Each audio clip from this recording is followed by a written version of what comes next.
Hey guys, welcome back to my channel. If you're new here, my name is Natasha Vilaseca. I am a LinkedIn consultant, so I upload a lot of content around B2B lead generation, buyer fast selling, social selling, how to set up your LinkedIn profile, how to use Sales Navigator, so walkthroughs to like the sales stuff, kind of across the board.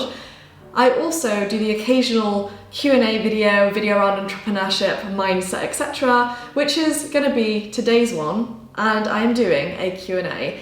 Now, we have a lot of questions. I posted this on my Instagram story. If you do want to ask me a question, it all stays anonymous, so it can be personal, it can be mental health, it can literally be anything. Just make sure that you follow me on Instagram and then you can submit a question and then I'll pick all my favorites. I'm not gonna have time to do all of these because I think that would be a very long video. And also, some of these questions require quite in-depth answers for me to be able to really help you solve it. So I'm gonna take some of them and use them as entire video concepts that I'll do like a long video just answering one of these things, one of the questions. Now, I'm just gonna scroll through them. I don't really like to plan the Q&As too much just because then I think it's a little bit scripted and staged. So I've skimmed through them. I don't know which ones I'm going to choose yet. So we're just going to go with the flow and do as many as we can. So from the top, how to engage people in LinkedIn via direct messaging. I've copied a message format that didn't work. This is a very broad question. There are a lot of things that go into how to engage with somebody on LinkedIn. I've got lots of videos on my channel that go into this question from different angles in a lot more depth. However, the key thing that I would say is actually two key things: split test and track your numbers. So when it comes to messaging, you don't know if you have the most effective messaging sequence if you aren't comparing it to another one. So it's similar to an A/B test when you're running paid advertising, so like ads, stuff like that. Same thing with organic marketing, same thing with LinkedIn outreach. Create a decision tree, and a decision tree of messages. Let me know down below if you want me to do a full video on this, but this is what we do for clients, is you write out some basic structures of messages that you're going to be using, from the request to connect note through to the welcome message through to a follow-up if they don't respond. If they do respond and it's a positive response, here's what you say. If it's neutral, here's what you say. If it's negative, here's what you say. And you come up with this kind of skeleton, so this tree, these different branches from these messages that are a guide to how you can take a prospect from being cold or a warm prospect through to booking on a sales call or a demo call, depending what industry you're in. Now, split test. So have one decision tree of messaging, split test that with a different request to connect message, and remember to change one variable at a time. So most of the time I'll split test each layer of the messaging sequence separately, and then from that I'll build the best one overall, if that makes sense. So you'll split test two different connection request messages, two different welcome messages, two different follow-ups, two different for positive responses, two different for negative. Just split test everything, and that is the best way. And make sure that you track your numbers. I did a video on this a couple of weeks ago, which was on reverse engineering from your financial, so your monetary goal, down to the effort that you need to take on a day-by-day basis. So like needle moving activities to book in calls, from like how many messages you send out, XYZ. That would be my best answer for this question.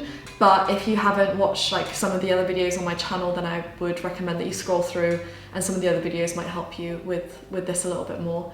So that's the first one. Marry me? Yes, no.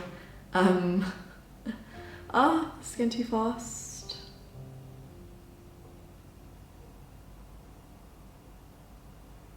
How to handle building a business while handling family relationships that are toxic but not intense toxic.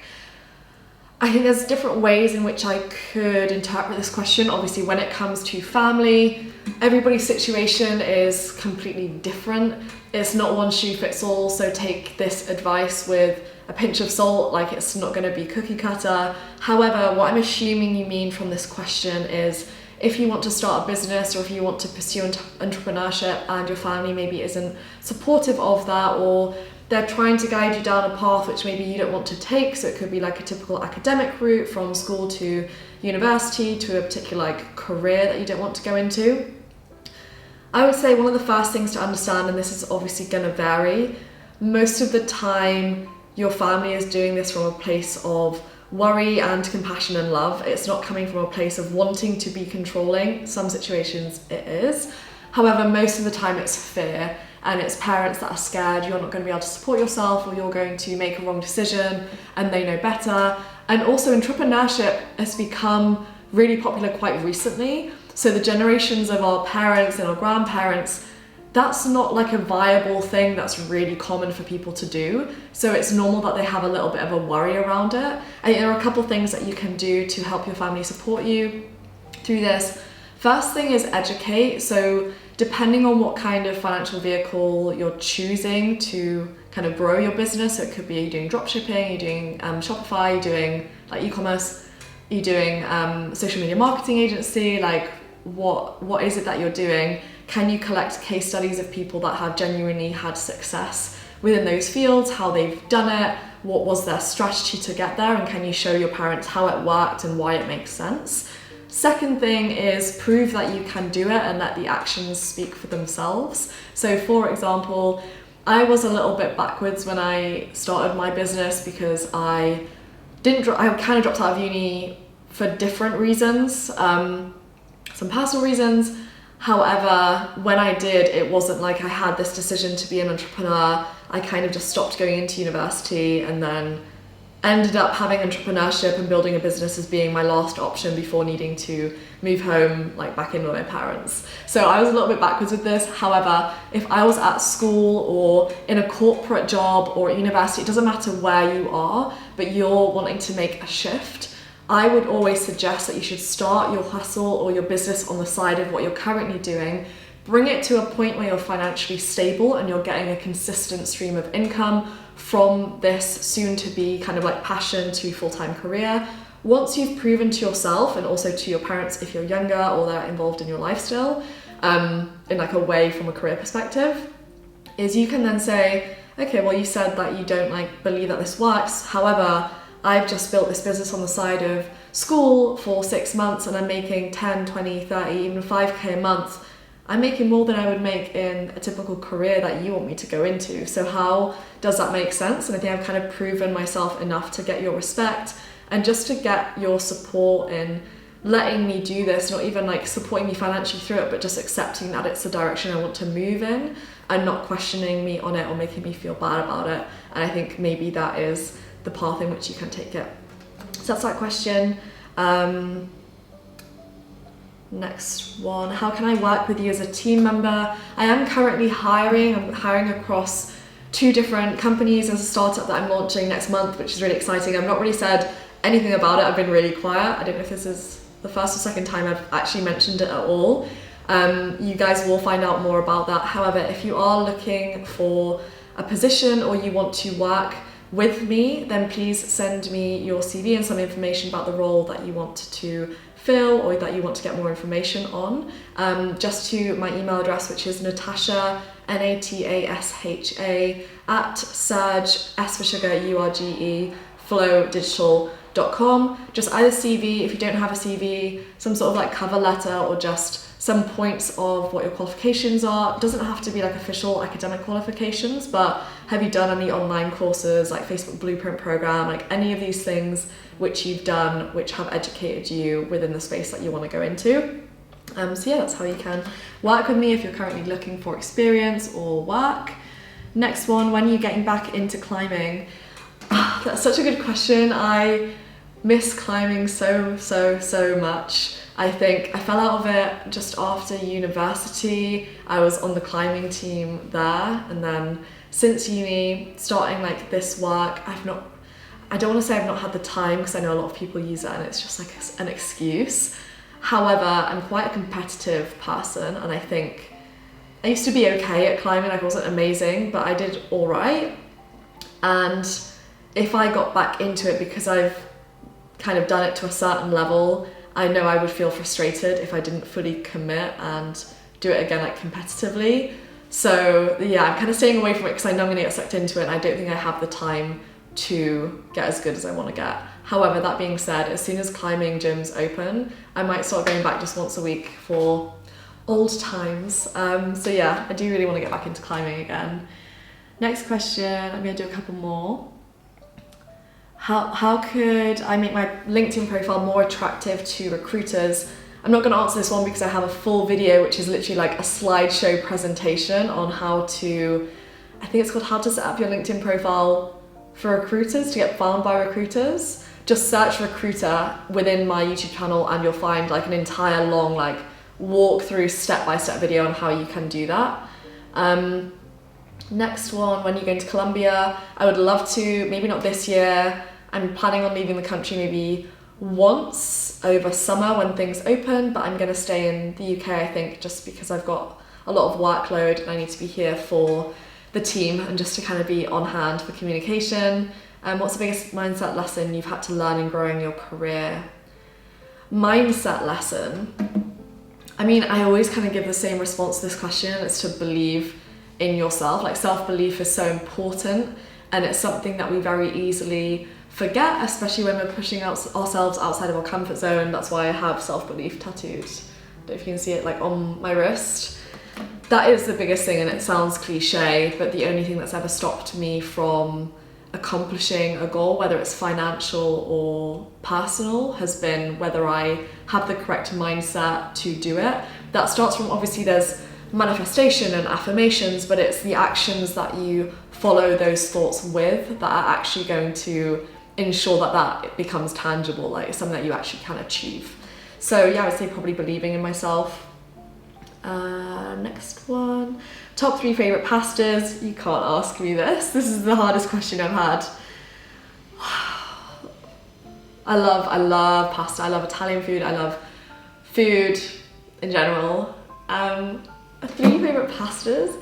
I would have to say cacio e pepe is one of my favorites. Carbonara, chicken alfredo. I love like arrabbiata. I love truffle as well. Anything truffle, creamy, chicken, mushrooms is like my thing. And like lots of pepper. Or a creamy tomato sauce. Like, there's a really good pasta at a restaurant in London called Signor Sassi. And the pasta's called the Monte Carlo. And it's like monkfish with a creamy tomato sauce. Oh my god, it is so good. So good, so good. Anyway, okay, that's it for that question. Are you single? I'm happily in a relationship with myself at the moment. How do you deal with health dips? What helps you recharge the most? This is an excellent question. It depends. I think I'm still learning, about myself. I'm still understanding myself more and more each day and figuring out what the best ways to cope with my energy flows, and I guess with like preventing burnout and making sure that I can stay motivated and productive. I bought a whiteboard which has really helped me a lot. In terms of mental health dips, it's routine for me. It's food, exercise and meditation, the 3 main things. I stopped wearing my Oura ring for a while. I put it back on again to stop tracking my sleep, because as soon as I fall out of a routine, everything else kind of falls apart slowly afterwards. It's like a domino effect. And I think obviously how you nourish yourself from the inside and the things that you do to take care of your body and your mind are going to be reflected in the output that you can apply to your work and external things. So I think start from within and the external kind of benefits will follow. What's the next one? How many years has it been since you started this entrepreneurial journey? Oof. Wow, how long has it been? I think maybe 3-4 years. Was it 2018? Don't know why I'm asking you as if you're going to give me the answer. Some of you might actually know better than me if you watch my channel from the start. But I think I started maybe 6 months before my YouTube channel. So maybe 2018, I think. Like 3-4 years nearly. That's crazy. Next one. And then this is probably going to be the last one. Do you have a Kindle? Has it improved your life? Yes. Wait, let me show you.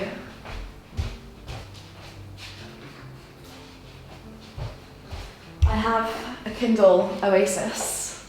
Not to flex on anyone, but it's waterproof, even though I broke the corner of this and it's like, I can't really put it in water anymore. However, it's got I don't know if it's out of battery. I know it's awake. I actually use Audible. I'm using Audible a lot at the moment, and I just bought an Alexa so I can tell her to read my audiobook out for me, which is really cool. I feel like I'm so behind on this tech stuff, like when everyone got Alexas and Google Play, I don't know what it's called. Yeah, I think like Siri, I don't know, that's stuff that you can get through the speakers. I'm so impressed by it, like it's amazing. Anyway, yeah, so I do have my Kindle and then I use Audible a lot of the time. It does help a lot. Sometimes I actually prefer physical books as well. I've got all of my books down there. I like to hold a book and like highlight it. I love highlighting and having like tangible. I think that's just how I process and learn the best, is like having it in front of me and reading. However, I can then read multiple books at a time if I have them in different formats, because then I'll read a physical book when I'm at home. I'll use my Kindle if I'm going on like a journey where it's like a train or like a bus, which I haven't done in ages, but that kind of thing, or like a flight or whatever. And then listening for if I'm in the gym, if I'm doing cardio, if I'm going on a walk, just walking around. So yeah, I feel like I can listen to books more. Like I'll start 2 books at a time, sometimes 3 if I'm getting a little bit cocky. And yeah, that's that. Next one is, let's have a look. There's so many. When's the house party at?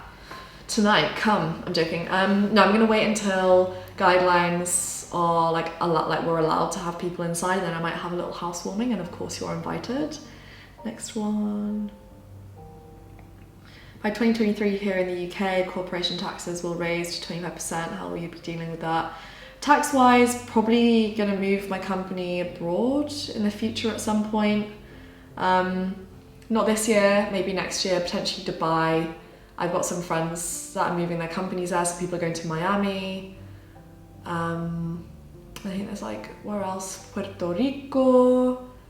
There's a bunch of places like tax havens or places where you can get like tax-free zones in Dubai and stuff. I'll probably move out of my company out of the UK at some point and just spend time in between here in a different country.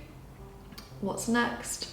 How many hours do you work per day? I feel like I'm burning out. If you feel like you're burning out, stop before it gets too late. It is much better to sacrifice a couple productive hours today than to have to take 2 to 3 days off to recover.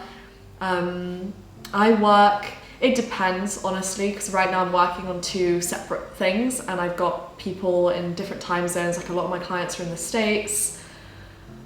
Probably between like 6 to 9 hours a day, and then I take 1 day off a week, so I tend to work extra time. I also like read and stuff, so like some of that work isn't intense work, probably deep work like 2-3 hours a day, and the rest is admin and light work. So yeah, that is everything, I believe. Yeah, and then I think the other ones I'm going to save to do as like entire separate videos. So I hope you guys really enjoyed this video. I don't know how long this has been, maybe like nearly 20 minutes, 15-20 minutes. But yeah, I hope you enjoyed it. I hope you find it valuable. I actually love doing these Q&As.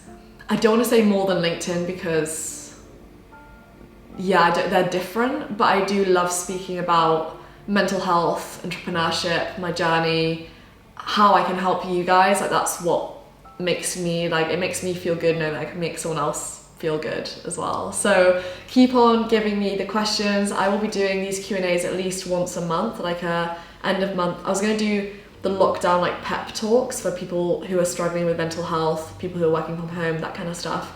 I know things are opening up again now, so I don't know whether to carry on doing them. Let me know what kind of personal videos you'd want to see from me. If you'd like to see more of like a vlog or a day in the life, something like that, let me know down in the comments, and I will see you next week. Oh yeah, also, if you haven't already, please like and subscribe to my channel, just because it makes me feel good, tells me that you like the content, and it also helps me get my videos out to more and more people. Thanks.